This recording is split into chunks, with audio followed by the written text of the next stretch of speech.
This is TLV1.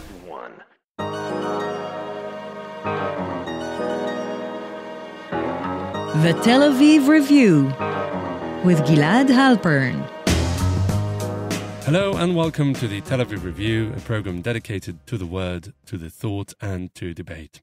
I'm your host, Gilad Halpern, and every week I'll be engaging in close encounters of the intellectual kind with writers and scholars, or simply people of ideas of all types and vocations who have done something to make our lives a tad more interesting. My guest today is a historian, a fellow at the Middle East Forum, and co-author of the new book, Religion, Politics and the Origins of Palestine Refugee Relief, that has recently been published in English by Palgrave Macmillan. It recounts the involvement of American religious groups in diplomacy and refugee relief during Israel's War of Independence and in its immediate aftermath. Dr. Asaf Romirowsky, welcome to the Tel Aviv Review. You're joining us on the line from Philadelphia. Thanks for having me. Pleasure to be here. So when it comes to the Palestinian refugee question, the first organization that comes to mind is, of course, UNRWA, the United Nations Relief and Works Agency. But it was set up only in mid-1950, 2 years, if not more, after the Palestinian refugees became a diplomatic question to be reckoned with. What was the situation of international relief before that? Well, before that, there was a small operation that was called the United Nations Relief for Palestine Refugees, otherwise known as UNRPR. And in between 1948 and 1949, there was a group of administrators that were UN-related, as well as other kind of groups. And one of those groups was the American Friends Service Committee, the AFSC. There was another one called the International Committee of the Red Cross. Then there was the League of Red Cross Societies, groups that were involved in administering relief, especially at the beginning of World War I, World War II, that continued onward, that were still involved in hotspot zones that were required humanitarian aid and relief. So not just in Palestine? Yes. Mm-hmm. And what role did American religious groups play in this scheme of affairs? I mean, I wouldn't think that they would be considered as the usual suspects, would they? No, they wouldn't. I mean, what was interesting about the focus of the book and the focus of the research that I've done has been focused on the American Friends Service Committee, the AFSC, which are really the Quakers. The Quakers historically got involved in the aftermath of World War I to try to help with human suffering around the world, and they've been involved in such kind of activities. What was interesting about the story of the AFSC is that the Quakers were actually involved in the DP camps. They were involved in the kinder transports. They had some experience in dealing with European Jewry. And what happened before they got to Gaza and to the region itself was that as a result of their success, that led to actually a Nobel Peace Prize, Eleanor Roosevelt offered them the mandate of dealing with the Middle East. And of course, obviously, even back then, the attractiveness to actually solve conflict between Arabs and Jews was something they could not turn down. And so the Quakers took on this program. And historically speaking, it is probably the largest relief refugee program they've ever undertaken, and was the last one. And I'm happy to that's part of the story of how they got involved in the Middle East and what they learned there as a result of. We're gonna get to that in a minute, to the short-lived experience and why that happened. But I'm going to ask you about the interest in Israeli-Arab conflict in the first place. Did it have any religious elements to it? After all, it was the Holy Land. Sure. I mean, the Quakers were pacifists by nature. However, they believed in religious diplomacy, and they had many of the phraseology that was used in the Quaker documents was truce of God type documents, and the idea that there was a belief that as pacifists, they could be seen as neutral, to a point even that one of the main leaders, there was a proposal on the table that of all people, who should be the mayor of Jerusalem? Of course, that it should be the Quakers, because they'd be the only individuals who would know how to deal with three monotheistic religions. So they came at it with this perspective, with the hope that it would give them leverage and neutrality, and allow them to get to an interesting kind of individuals. Namely, even during Nazi Germany, they went and they go on to meet with Heydrich and the Grand Mufti of Jerusalem. They meet with different individuals that had enough power that they could sway as a result of their neutrality, but with the idea that they have no political angle here, but they have only the interest of solving human suffering. Mm-hmm. And how was this received by the Zionist leadership here in Israel, Palestine, and the Palestinian Arab leadership? Well, it's there are two angles to look at here. I mean, I think that there were definitely meetings with the chief rabbis in Israel at the time, Herzog, namely. They had many meetings with Ben Gurion, but more meetings with Sharet at the time, and Sharet was assigned to deal with the Quakers. I think that the Quakers, Sharet was open to explaining to them what the needs are. I mean, they came with a very neutral mentality, and they also had, I would say, religious naivete, to for lack of a better term, that really religious individuals would respond to their pleas. But when they met, for example, with the Grand Mufti of Jerusalem, they left there totally disillusioned by the fact that he's really not a religious figure, but a ideologue. And so this was a difficult learning process that they learned. But the Zionists were open to any kind of help at the time. And of course the Quakers, because of their success and their standing in the world affairs, they were not only American Quakers but also British Quakers, they were open to having these conversations and seeing such proposals play out. I mean, even before this project comes about in Gaza, I mean, there has been obviously Quaker involvement in the Middle East. One of the oldest orphanages in the area is still located in Ramallah. I mean, so they've been involved in smaller end-type projects, and so they felt that this kind of success story would allow them to get to these kind of individuals. With the Egyptians, and of course much of the base of operations was not only Egypt, but was also based out of Beirut, and they also had some dealings with the Iraqis.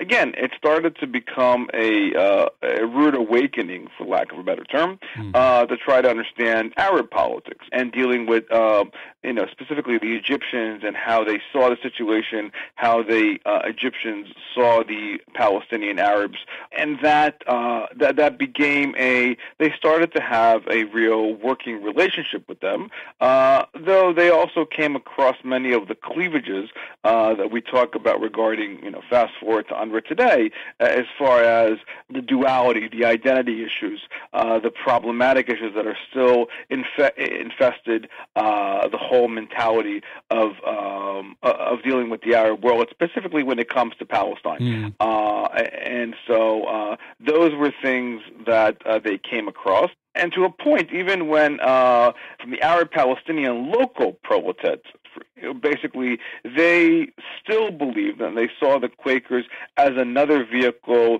to get them back what was perceived as their own. So again, the Nakba mentality that is still as part of the fabric of Palestinian identity did come into play when the Quakers dealt with the Palestinian Arabs. However, they did understand that they were there to administer relief, and for that, they were willing to, they needed them, even for the basic needs. Mm-hmm. Yeah, because there are really two separate questions here.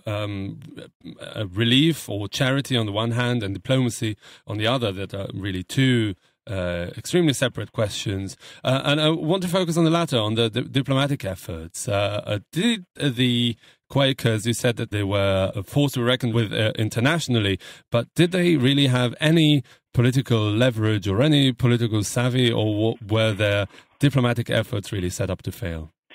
Well, again, it's a two-pronged question, but I think it's an interesting way to look at it.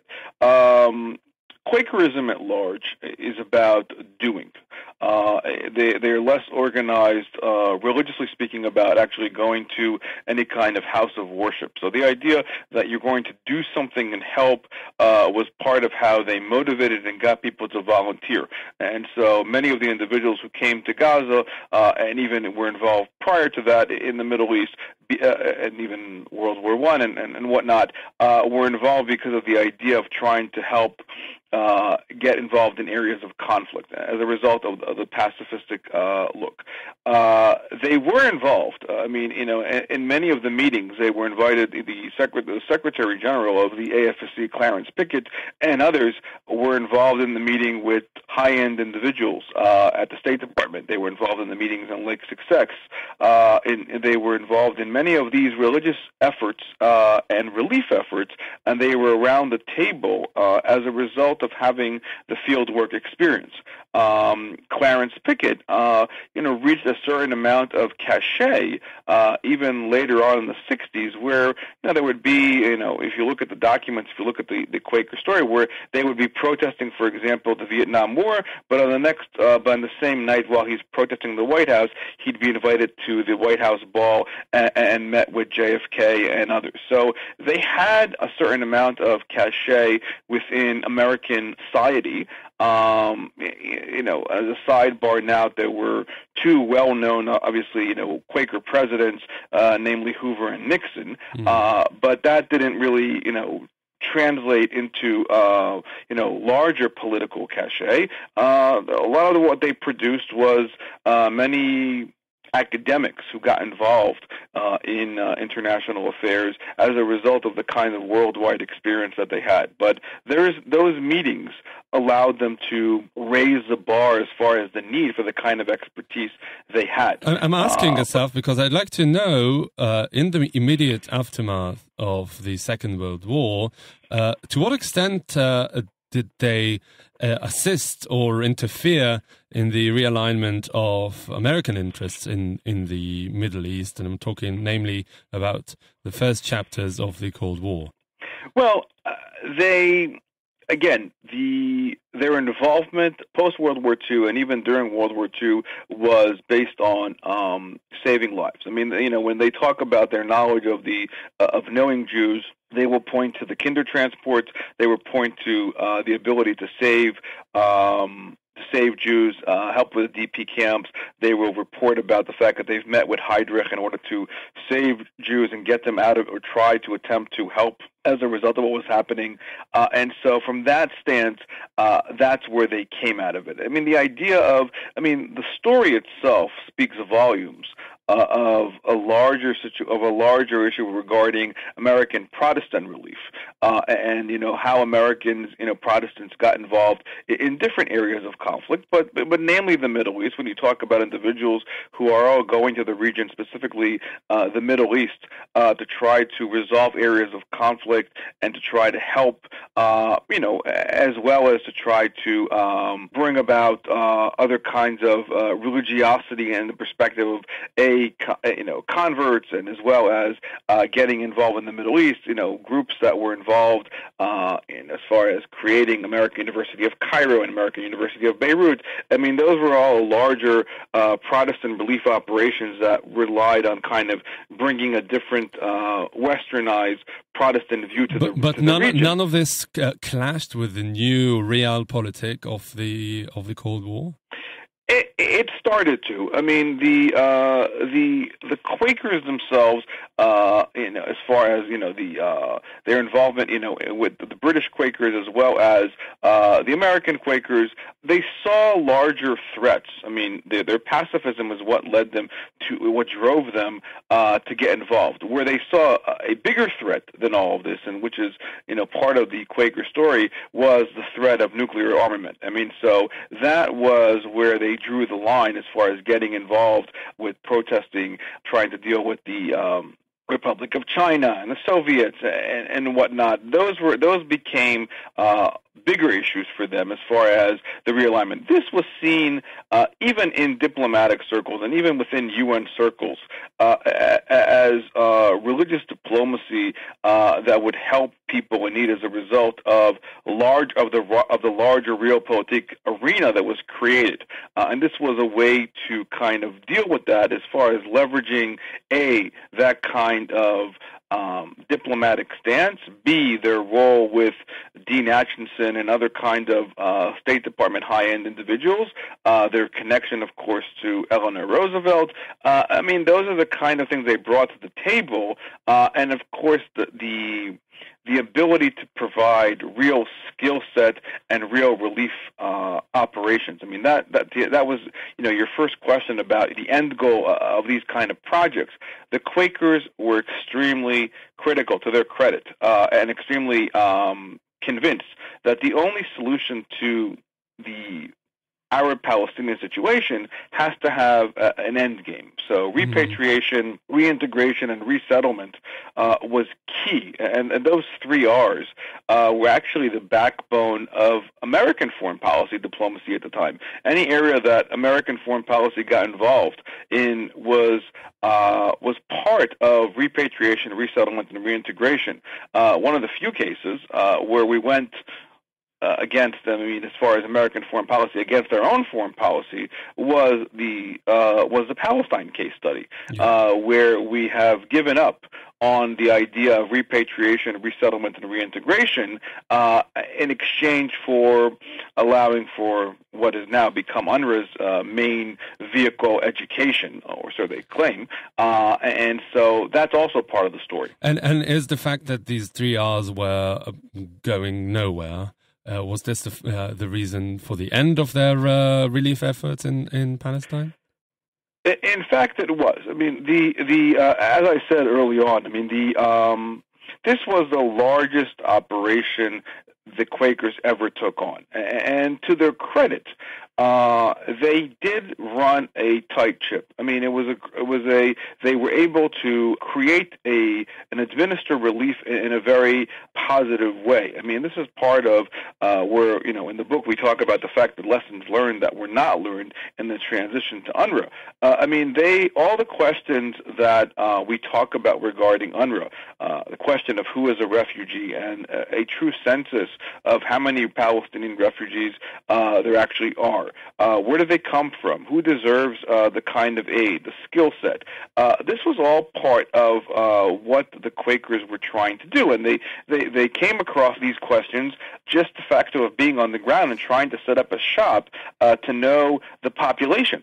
But their end game was that there has to be an end game. There has to be either a integration, or there has to be repatriation or resettlement, and the problem has to go away. One of the reasons, and this is an interesting part of the conversation, when the United Nations and UNRWA comes about, they actually turned to the Quakers because they had the live experience, they had the skill set, they've been in the region, they were the subject matter expert, for lack of a better term, to stay on and to help with the transition. And part of the refusal was that they saw UNRWA and the large United Nations at large as a larger bureaucracy of red tape that was not going to bring about reintegration, resettlement, or repatriation. And so that's why after the 18-month project basically ended and the money kind of dried up and there was this transition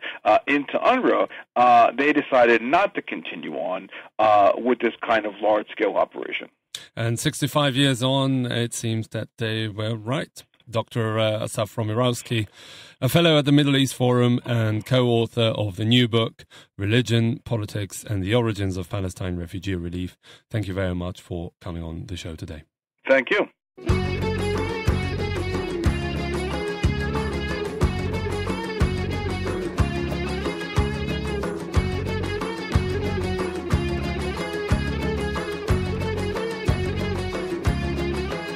That brings us to the end of our show today. Thank you very much for listening. Also big thanks to Alex Benish, the technical producer of this show. I'm Gilad Halpern, signing off here in Tel Aviv.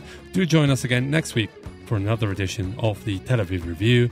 And until then, goodbye.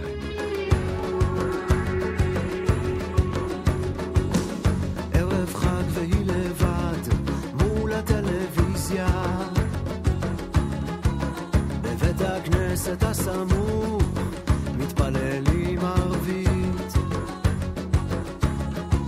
מעבירה לה את הזמן ואת הכיף בעזרת כוס נס קפה.